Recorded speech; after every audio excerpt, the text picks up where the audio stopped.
తాడేపల్లిగూడెం నియోజకవర్గాన్ని medical hub గా తయారు చేస్తామని, మెడికల్ కళాశాల ఏర్పాటుకు కృషి చేస్తామని తాడేపల్లిగూడెం ఎమ్మెల్యే బొలిశెట్టి శ్రీనివాస్ చెప్పారు. తాడేపల్లిగూడెం ఏరియా హాస్పిటల్ ని ఆయన ఆకస్మికంగా తనిఖీ చేశారు. ఈ హాస్పిటల్లో ఇప్పటికే కేంద్ర ప్రభుత్వ సహకారంతో అత్యాధునిక టెస్టింగ్ యూనిట్లు ఉన్నాయని, వాటి ద్వారా నెలకు 22,000 మందికి 90 రకాల పరీక్షలు చేసే అవకాశం ఉందని అన్నారు.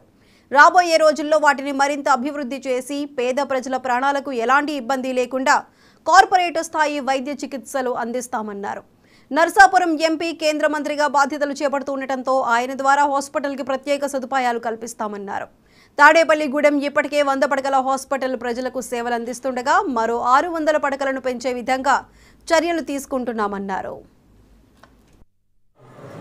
మొట్టమొదటిసారిగా గవర్నమెంట్ హాస్పిటల్ సందర్శించి ఇక్కడ మనం ఏమేం చేయగలం, ప్రజలకి ఎలాంటి వైద్యం అందుతుంది, మెడిసిన్స్ పూర్తిగా ఇవ్వగలుగుతున్నాం లేదనే దాని గురించి హాస్పిటల్కి రావడం జరిగింది. నేను వచ్చిన దానికంటే ఎక్కువ నాకు సాటిస్ఫాక్షన్ గా ఉంది. ఎందుకంటే బయట కార్పొరేట్ హాస్పిటల్లో కూడా చేయనటువంటి టెస్టులని మనం భారత ప్రభుత్వం నరేంద్ర మోడీ గారి యొక్క సహకారంతో భారతదేశం అంతా కూడా ఈ రోజున కరోనా వచ్చిన తర్వాత అవేర్నెస్ ప్రోగ్రామ్ అవనండి, లేకపోతే ముందుగా మనకి మనిషికి ఏ జబ్బు వచ్చిందో తెలుసుకుంటే దాన్ని కంట్రోల్ చేయొచ్చు అనే ఆలోచనతో మరి అన్ని మెకనైజ్డ్గా అన్ని రకాలుగా మనం ఎక్విప్మెంట్ని మనం సమకూర్చుకోగలిగాం.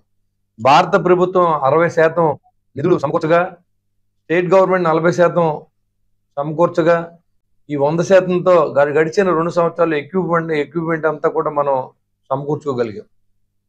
ఇవాళ 90 టెస్టులని మనం ఒకేసారి మనం ఒకసారి బ్లడ్ ఇస్తే 90 టెస్టులు ఒకటే దాని మీదకి వచ్చే విధంగా భారత ప్రభుత్వం మనకి సౌకర్యాన్ని ఏర్పాటు చేసినందుకు ముందుగా నరేంద్ర మోడీ గారికి తాడేపల్లిగూడెం తరఫున నేను ధన్యవాదాలు తెలియజేస్తున్నాను. ఎందుకంటే ఇవి 16 చోట్ల ఈ గ్రాంట్ అయినాయి. ఇటువంటి టెస్టులు చేయడం 13 జిల్లాల్లో అప్పుడున్న పరిస్థితి ప్రకారం 16 చోట్ల అయితే 4 చోట్ల ఆల్రెడీ గ్రౌండ్ అయ్యి వర్కింగ్ కండిషన్లోకి తీసుకొచ్చారు దీన్ని.